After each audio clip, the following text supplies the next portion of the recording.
এরকম তো হয় না, কাউকে চিনতে পারছি না, কাউকে চিনতেও পারছি না, কি বলছে নিজেও জানি না। স্বাভাবিক না হলে তো তাফসীর করব কি দিয়ে?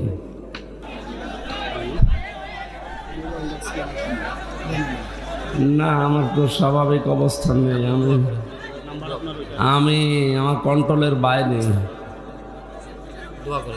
আমি কিছু বুঝতে পারছি না। ভাই ভাই খুব অসুস্থ, দোয়া করে দেন আজকে। মাইকে বলিয়েন না, দোয়া করে দেন।